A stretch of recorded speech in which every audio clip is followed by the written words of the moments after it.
Welcome to Byju's classes. An equally warm welcome to our weekly review of international affairs. In this program, we cover events carefully curated for the aspirants of civil service examinations to be of use to them in general studies, in their mains, and hopefully, when they clear all hurdles, after the mains, the interviews as well. We try to review and analyze events all over the globe, how they impinge on power equations changing constantly or on India's national interest.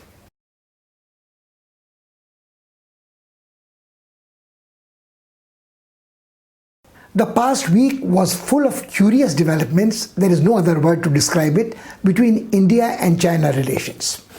To begin with, after a lull, there was a show of force by the Chinese in the Ladakh sector. A picture published by the Indian Army in Indian newspapers showed a Chinese grouping in large numbers with pickaxes, with shovels, with axes, with spears in their hands, trying to browbeat the Indian soldiers patrolling in this area. A little later, there are also news items about gunshots having been fired, not at one another. Firing was in the air like it is done in celebratory marriage parties in some parts of the country. But this was a much more serious affair, because when you try to scare somebody firing firearms, you might ultimately end up wounding or injuring somebody. There might be a counterattack, and there might be a retaliation and escalation of conflict beyond all control. The cause for this, we were told, was this, that the Indian soldiers have established themselves on strategic heights on the northern bank of the Pangong Lake, and the Chinese wanted to reclaim these positions, and so they could assert their dominating presence in this region. But that was one part of the thing. At the same time, we were told that the Indian Foreign Minister, Dr. S. Jaishankar, was going to Moscow as a part of the SCO meet of the foreign ministers, and he would be meeting the Chinese minister face to face, of course maintaining reasonable social distance, and discuss things at his level, which is the next highest level after the Prime Minister and Xi Jinping. So there was this talk, and there was this news item which appeared optimistic to certain people, that an agreement had been signed, a 5-point agreement between the Chinese Foreign Minister and the Indian Foreign Minister. Nobody, of course, once bitten twice shy, was comparing this 5-point program to the Great Panchsheel Agreement of the mid-1950s, but the similarities were uncanny. There was 5-point programs here, 5 Panchsheel there, and the whole idea, which the Indian Foreign Minister has been repeatedly expressing, is there is no alternative to diplomatic negotiations of de-escalation and management of the border dispute. But the problem was that the two of them were photographed after issuing a joint statement, a big broad grin on the face of the Indian Foreign Minister, maybe a little forced, his hands folded in a namaskar, and the Chinese Foreign Minister looking a little more stern.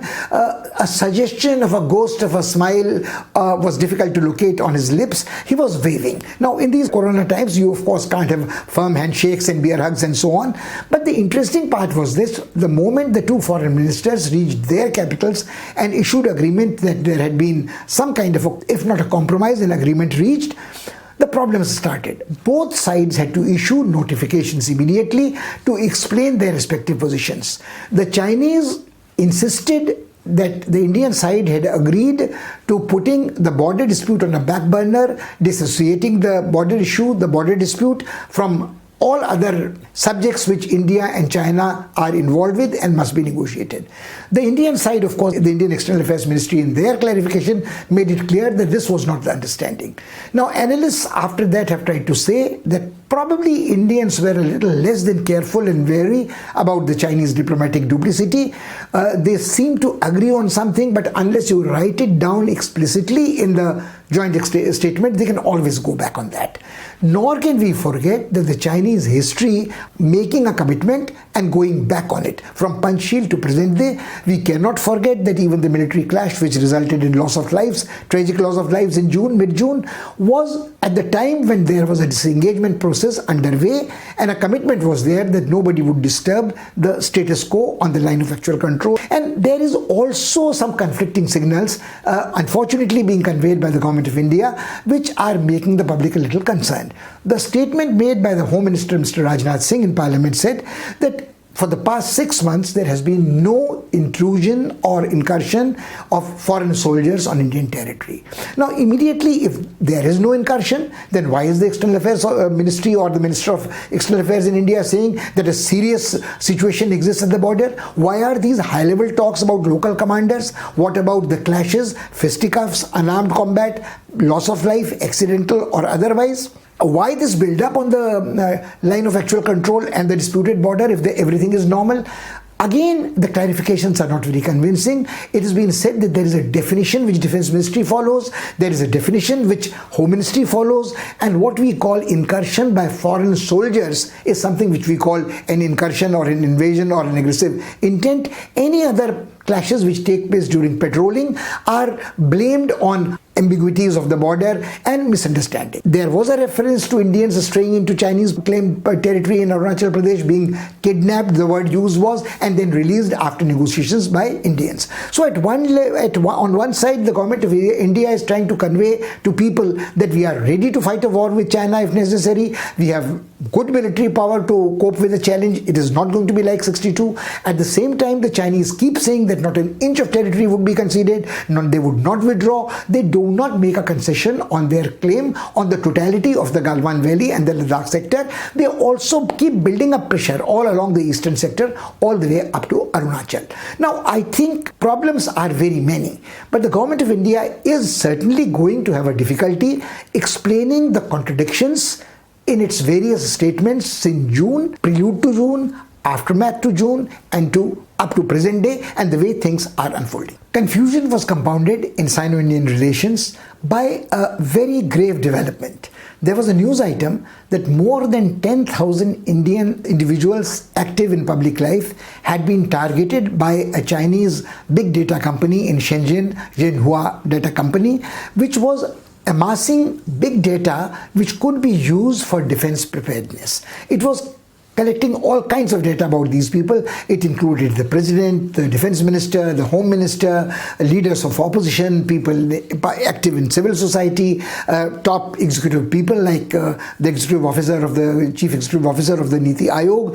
So there was nothing left. Journalists, people who were opposed to the government, and the government of India was very, very concerned. They asked the Chinese ambassador to explain why a Chinese company was doing this.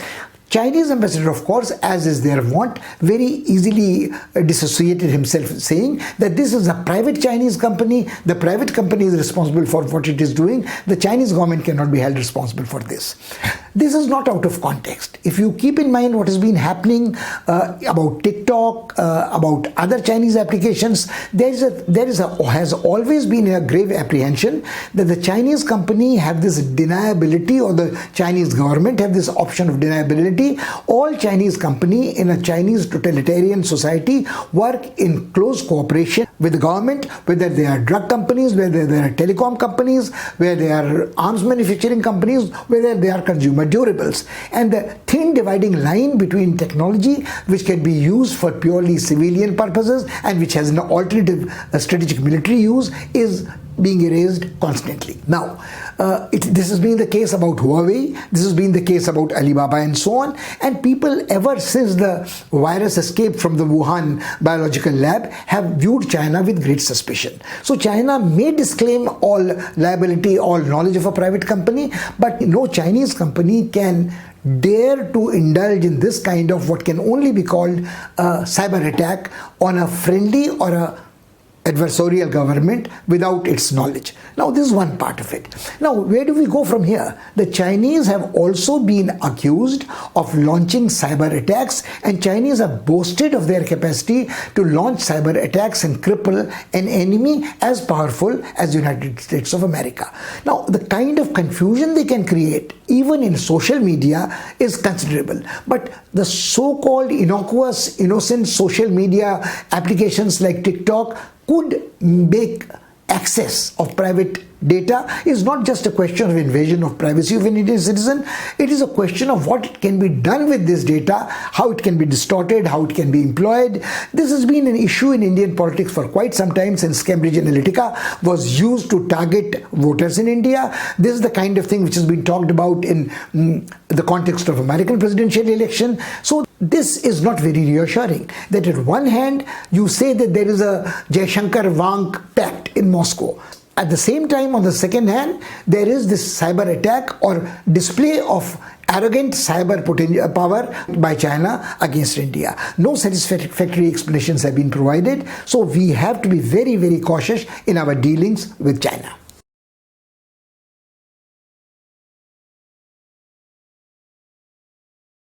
Another important development from the point of view of India was the beginning of the Taliban-Afghan talks in Doha.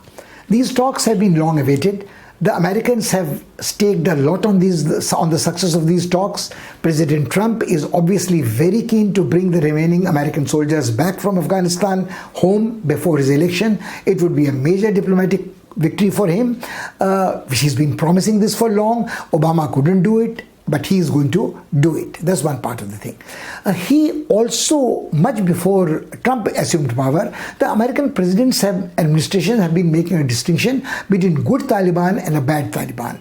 Now this has been a distinction difficult for India to appreciate, because the government of India has staked a lot on the government in Kabul, which it considers to be more favorably inclined to India. Taliban, after all, are creatures of Pakistan's strategic design, and they are believed to be under the influence of the Pakistani intelligence agencies, one step removed by the army. So the Americans, the CIA and the ISI in Pakistan were the joint parents of the Talibans to get the Soviets out of Afghanistan.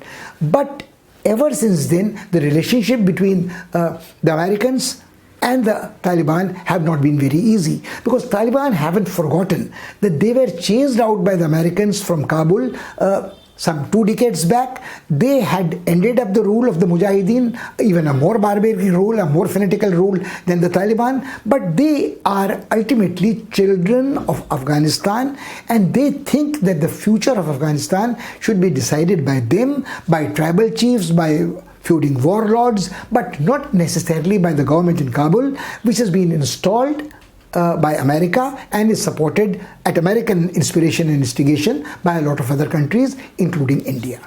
Now, there are 2 interesting things about these talks. When these talks started, some commentators did point out these talks have a long history of fundamental differences between political factions in Afghanistan. Some of the Taliban leaders were children of the Taliban leaders who had fought 2 decades back the war in Afghanistan against Mujahideen, against the Soviet Union, a little later confronted the American soldiers, and the children on the ruling side, ruling elite, the government of Kabul, were also coping with these people. Some of them had tribal affinities, they met with a lot of bonhomie, and they thought that they would talk together.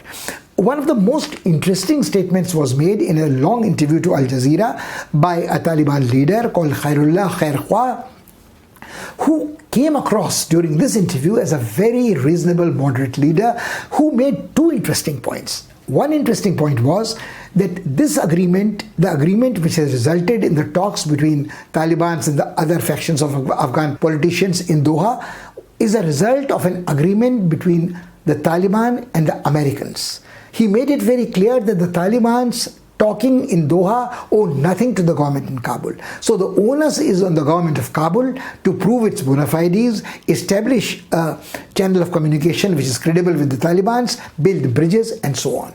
The Taliban succeeded in extracting everything which they wanted. They got a release of their political prisoners, including 5 most dangerous ones which the Americans had resisted, but they are now in safe custody in Doha there. So now they are not hostages, they are not bondages, but the interesting part is this, that Khairkhwah made it very clear, and the future of Afghanistan will be decided by Taliban leadership itself.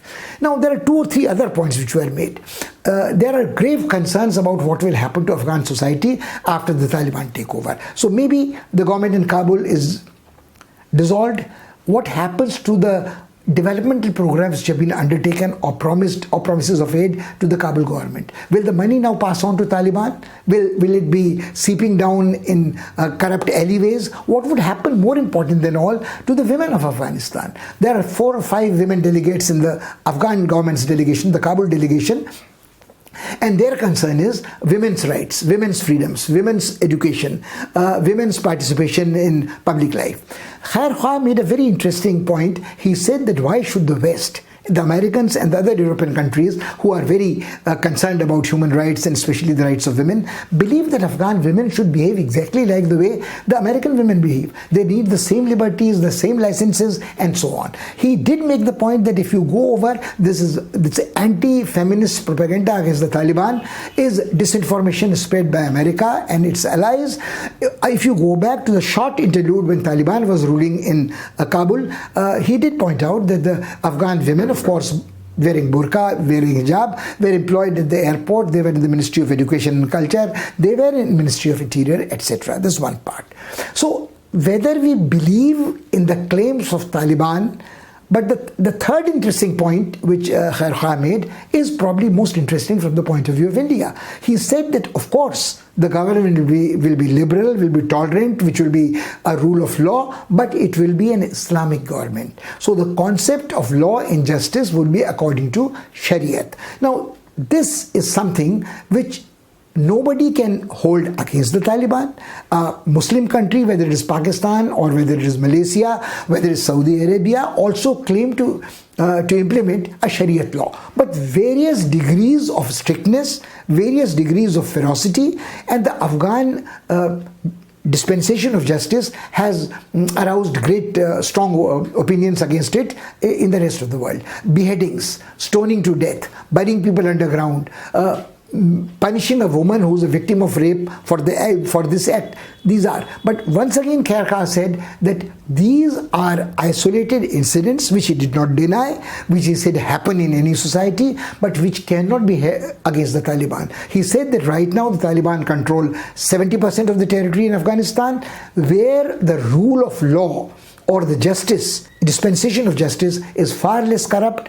People live in far greater security than they live in Kabul. Now, this could be challenged, this could be disputed, but the fact remains that when the Indians have also taken a very cautious stand, they are virtually participating in these talks, but they are not the major players, they are not the major actors. Pompeo might strut the stage there, but ultimately what is happening is it will be a long drawn negotiating process which may not end up in a dramatic success, which may end up only in a stalemate, but the fact remains the Americans are out. They have bought their exit by making Taliban reasonably happy. Now it is up to the government in Kabul how it survives and ensures its own survival. It also is up to India how it copes with the fast changing situation in Afghanistan, where what might emerge in very near future is an Islamic state of Afghanistan ruled by Taliban, which may not be as fanatically ferocious as Mujahideen, but may be far less moderate and tolerant than the present regime.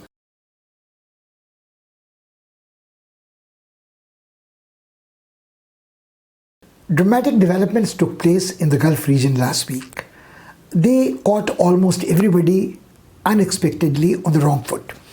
What had happened was that the UAE announced that it was normalizing its relationship with Israel. Soon, Bahrain made it very clear that it would also join in UAE and normalize its relationship with Israel. There was a great dramatic flight between Tel Aviv and Emirat, and it was also credited that this diplomatic breakthrough had been arrived at due to exertions of President Trump's son-in-law, Kushner. Now, this again is one of those things like the Taliban talks in Doha, which can give decided advantage to Donald Trump in his election campaign. If he can say that he is bringing back peace to Gulf and the Middle East, it would remove another flashpoint from international relations, and it would be a major achievement for his diplomacy. People have criticized him for nepotism, for letting his son-in-law play a diplomatic role, his daughter sit in the cabinet meetings, but this would say that there are personal friendship of his son-in-law with the Emirate leaders, with Israeli leaders, has paid rich dividends. But there are those scholars who say that this development is not as dramatic a breakthrough because covertly the relationship between the UAE and Israel had normalized long time back. And those who have a slightly longer historical memory say that after the 1967, after the conflict between Israel and Egypt, a lot of restructuring of the diplomatic relationship had taken place. At Camp David at 1979, Anwar Sadat decided to normalize his relationship with Israel, received in exchange the Sinai area which he had lost during the 67 war. So he could take back something. There was some kind of a peace agreement. He paid a price for this because the Egyptians, not happy with it, mutinied, and he was assassinated during a Guard of Honor parade. But Camp David has lasted in place, at least stable peace between Egypt and Israel. The largest country in Arab world, the leader of the Pan-Arab movement from Nasser's days onward, was Egypt. The second interesting part is that Jordan and Morocco have also had a normal relationship with Israel.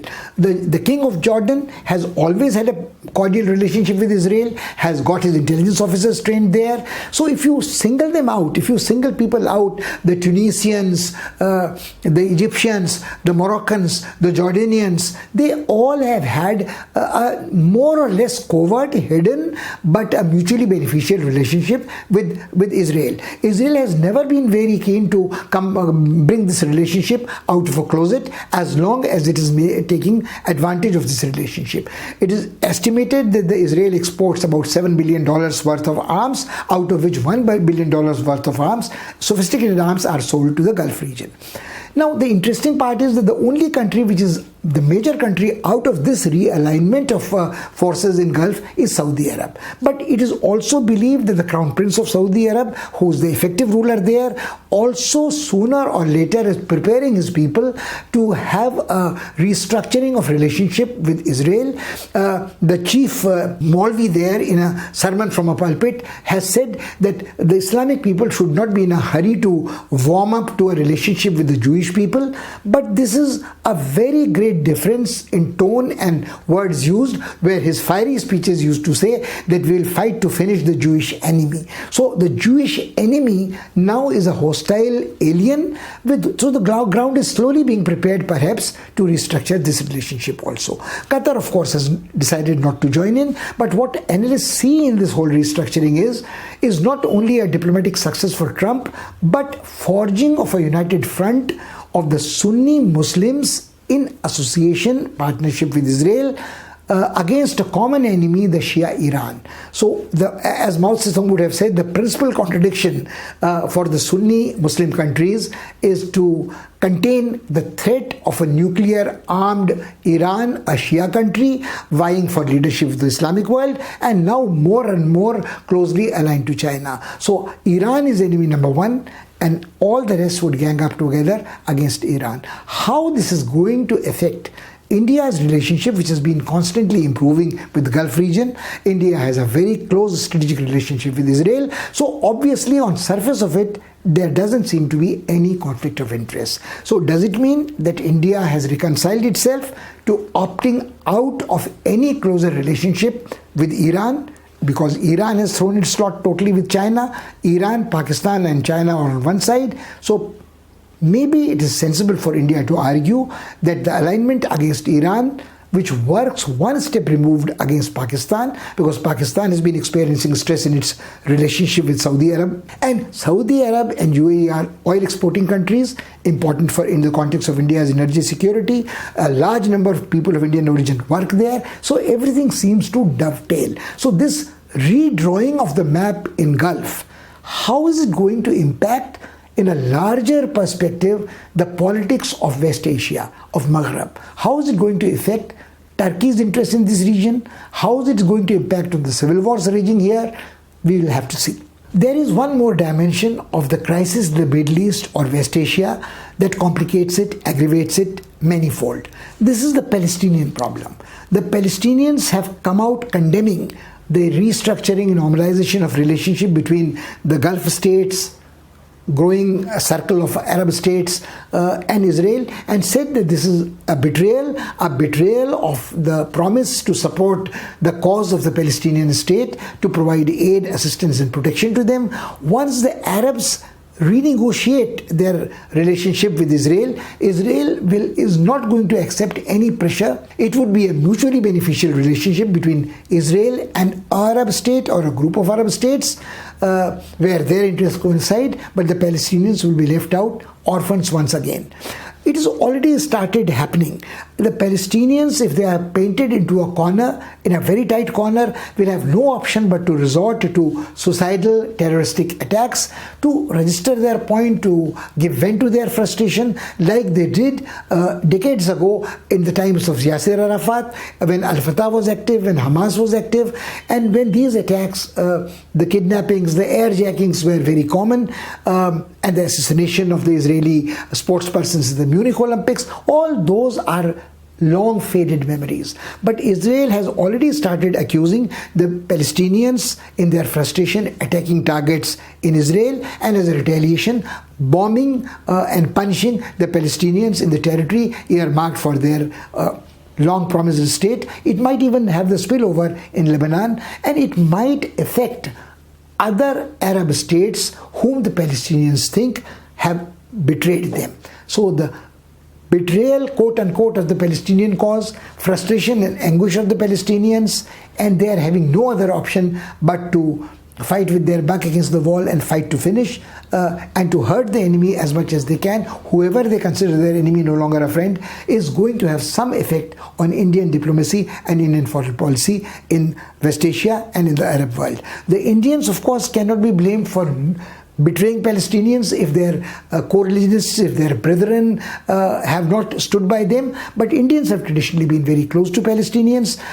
It would be difficult for India to extricate itself from a relationship which was once close and cordial, and although India's relationship with Israel is very close, cordial and strategically important for us, it is very close and cordial with Saudi Arab and Emirates, but then India would have to probably swallow the pride and accept that the realpolitik has no scope for humanitarian concern.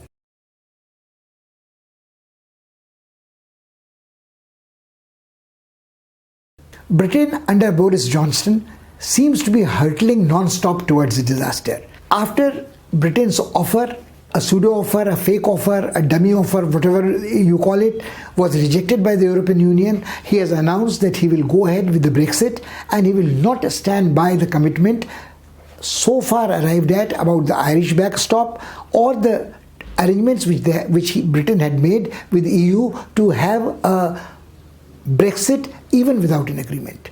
This has caused great concern, because what happens to the commitments made by sovereign governments if they go back on a treaty? One of the fundamental principles of international law is, pacta sunt servanda. The treaties must survive. Now, interestingly, this commitment given that if the Britain moves out of Brexit, it will stand by these transitional arrangements made for Irish backstop, for customs, for transit and traffic, for standards of phytosanitary conditions of edible stuff, medicines, legal systems, and so on. Two senior members of his cabinet have resigned, including an Advocate General for Scotland and a legal advisor, saying that this can't happen. Britain can't go back on its treaty commitments because this would be a grave breach of international legal system. Boris Johnson is not worried about it. He is not even worried about the threat this holds for the United Kingdom. Scotland and Wales and Ireland might break out of the great United Kingdom idea if this continues, if it hurts their economies too much. Now, the soft border between Ireland and the Irish Republic is a major issue, and this is not just an issue of technology or technicalities, it is an issue of sovereignties and commitments made in past. Now, there was the peace returned to Ireland divided by communal disharmony during a Good Friday Agreement.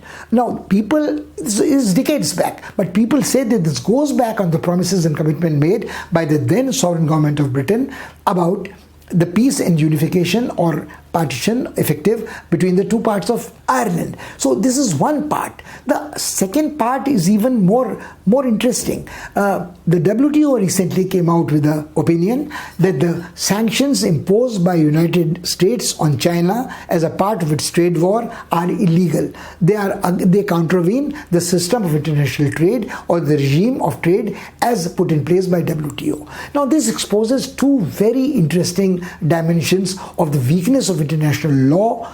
It is not only a rogue state, we are very fond of saying a rogue state like North Korea, almost roguish state like People's Republic of China, which challenges the concepts and conventions of international law. When Britain does it, which is supposed to be one of the founding fathers of the evolution of law, the legal system in the Western world, and the international law, goes beyond, breaches the conventions and treaty provisions, what happens to the rest of the legal system? Now, WTO is only a toothless body, only barking, incapable of biting, some would say, not even capable of barking, only whimpering. It will have no effect. So what happens to rest? If the international system puts up with the breach of the international treaty system and conventions of international law by Britain under Johnson, how does it confront Putin with violation of human rights of his political opponents, poisoning also his political opponents, and transgressing international law? How does China get away with whatever it is doing, expansionist adventurism in South China Sea, unless the United Nations Convention on Laws of Seas is implemented and is put in force? So all civilized discourse between nations big and small is going to be jeopardized if Boris Johnson goes ahead with what he is threatening, and there seems to be no likelihood that Boris Johnson is going to change. There is yet another dimension to this problem, which is a small problem of corruption and nepotism involved with Boris Johnson. A private concern has been engaged on a fee of $200 million to provide technical solutions or technical ways out of this dilemma. So there has been a tendency of the Boris Johnson government to bypass elected representatives in the parliament, bypass the permanent civil service, and farm out work to private sector, from strategic affairs, from intelligence to trade assistance, to now helping him out with the Brexit.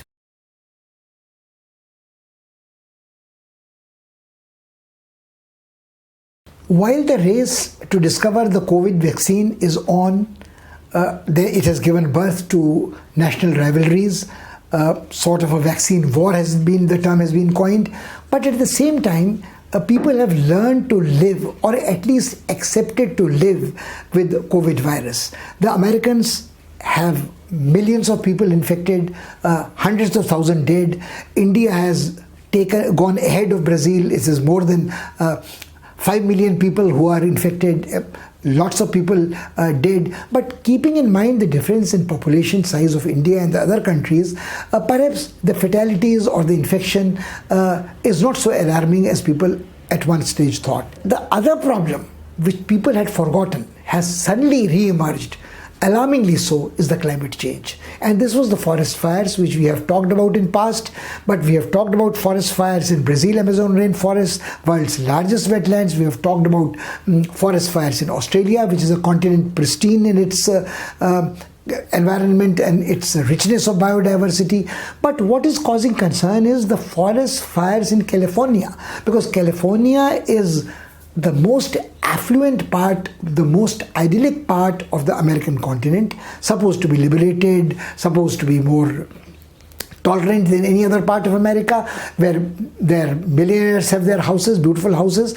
But the point is, this time the forest fires in California, which are seasonal, have a dimension and a scale which is frightening. Millions of acres of forests have been burnt.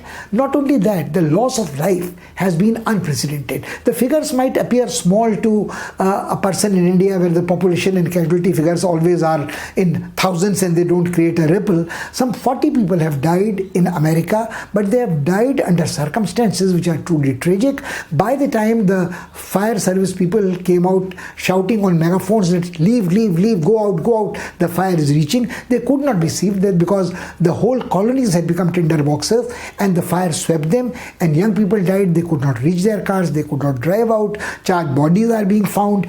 That is one part. So the Even the United States, a mighty country with good resources to fight, has been unable to fight these forest fires year after year, but this year has been particularly terrible, and it is becoming increasingly difficult to say that this is not an extreme weather event caused by climate change.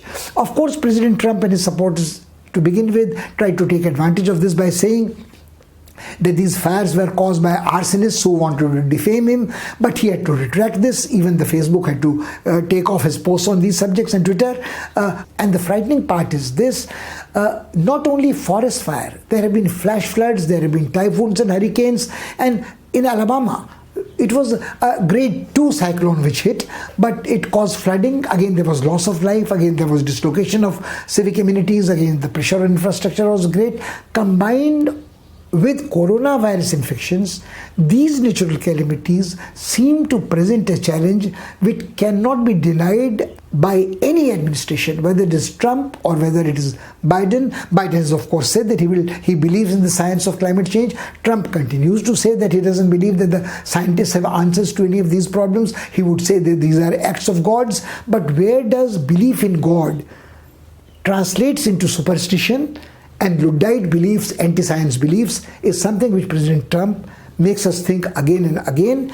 This time, the forest fires in California have raised a pall of smoke which has reached Europe across Atlantic, which has drifted across the Pacific and reached Singapore and causing concern there. So earlier people used to be worried about Indonesian fires, about Australian fires reaching and polluting the environment. Now it is the fires in the North American continent creating an environmental crisis, and the degradation of the air quality, which is going to cause a spike in respiratory diseases and make people infected with coronavirus far more susceptible to mortalities, is something which one can't. And it's a question of allocation of resources, it is a question of forewarning of systems, it is a question of not denying the reality of climate change. So the political crises are important, which always remain in focus, but climate change is something which humanity had forgotten, and if it keeps in the state of amnesia for long,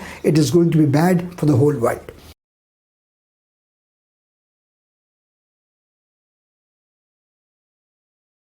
The confrontation between Turkey and France in Eastern Mediterranean, caused by the conflict of interest between Cyprus, Greece and Turkey, the dispute about continental shelf, exclusive economic zone and the oil and gas mineral resources under the seabed, just refuses to go away. It remains alarming. It is alarming because Greece and Cyprus are not in a position to confront a much more powerful Turkey, but France is. And as Turkey accuses France that France's conduct under Macron is arrogant, authoritarian and almost colonial, he points out to Macron's interference in the Arab state of Lebanon, but that is apart, and France and Turkey confront each other in northwestern tip of Africa in Libya. So it is not an entirely baseless argument. France seemed to be pushing back Turkey at more than one places. The dispute is particularly vexed because obviously the continental shelf and the eastern economic zones overlap in this very congested territory. But at the moment, although Turkey agreed to withdraw its research ship exploring for oil resources in eastern Mediterranean when it was confronted by the French frigates, earlier French naval ships had to retreat in the northwestern African region when the Turkish sent back a stronger fleet. But this is only a temporary respite. What we should not forget is that while our attention is focused on Iran, on Saudi Arabia and the normalization of relationship between Emirate and Israel, we forget that Turkey is positioning itself for a leadership role in the Islamic world. Erdogan is motivated and inspired, rightly or wrongly, in his ambitions to reestablish the glorious days of the Caliphate, the Byzantine Empire, when Turkey was an important seat of Muslim culture and power. Now, people might call him megalomaniac. People might call him that he's living in the past. People might accuse him of religious orthodoxy, fanaticism, violator of human rights of Kurds and so on. But nobody can deny that Turkey happens to be militarily more powerful than its immediate neighbors, Cyprus, Greece, and it probably can rally around support against a European power. According to Turkey is meddling in this region. What complicates life for everybody is that Turkey remains a member of the NATO military alliance, to which France and Germany also belong. So it is going to be a very delicate response calibrated by European Union, by the major actors in European Union vis-a-vis Turkey, and how Turkey responds to it. Because it's bid for leadership of the Islamic world, it would also be worth watching how Saudi Arabia reacts to it, how the Emirate reacts to it, and how, one step removed, very much interested in the politics of the region, Israel reacts to it.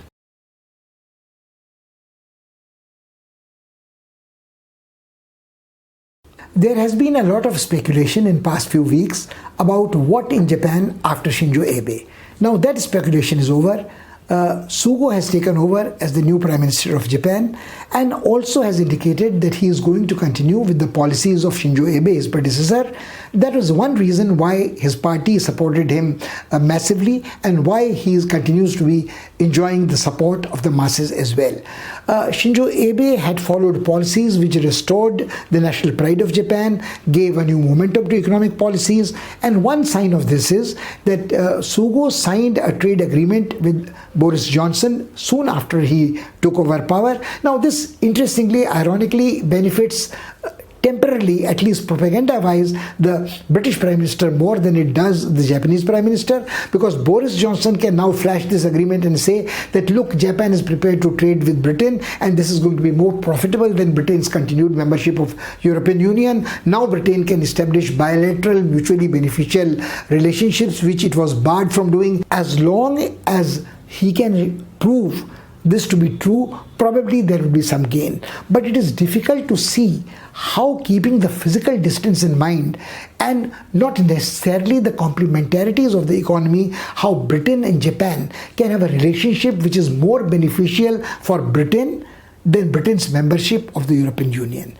He's been making similar claims about Britain's exclusive relationship with the Anglophile countries, the Atlantic Alliance with the Americans, but as far as Japan is concerned, Sugo has conveyed that he will not lose the momentum generated by Abe on economic policies. In coming days, we might see Japan reinforcing its economic relationship with other countries in the region, in the ASEAN nations, South Korea, and maybe Taiwan, and then one step removed with India. If this happens, it would be fortification of a united front against Chinese expansionism, not only militarily, not only strategically, which the Quads promises, but also economically and commercially.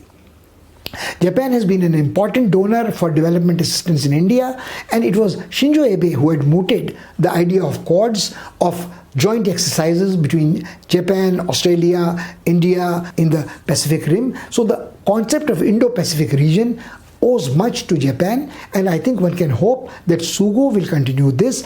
There was a special personal bond of personal chemistry between Indian Prime Minister and Shinzo Abe from day one, and Indian Prime Minister projected the relationship with Japan as an option to countervail China. One hopes this continues with his successor. And this brings us to the end of this week's survey of international events.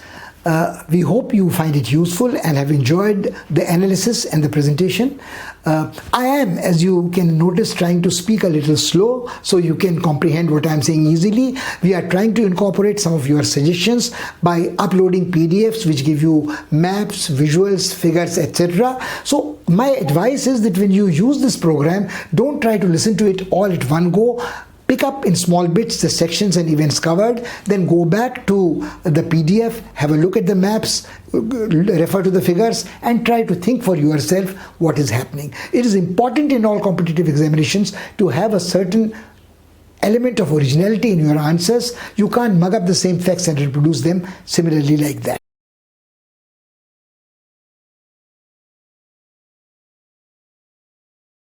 Before we conclude, one small event which I find worth mentioning is a very massive protest demonstration in the city of Karachi by the Shias. Now, the Shias are a minority sect.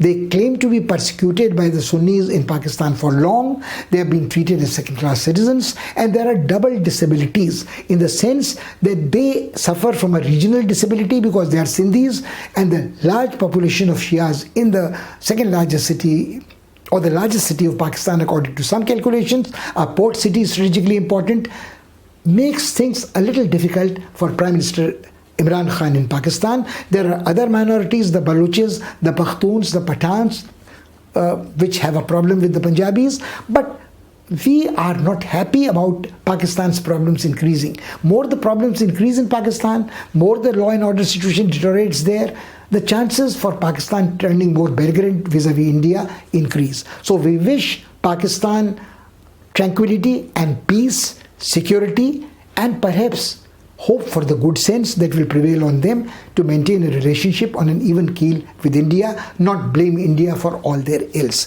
But the hundreds of thousands of people who came out on the streets of Karachi are a sign of trouble lying ahead for Pakistan.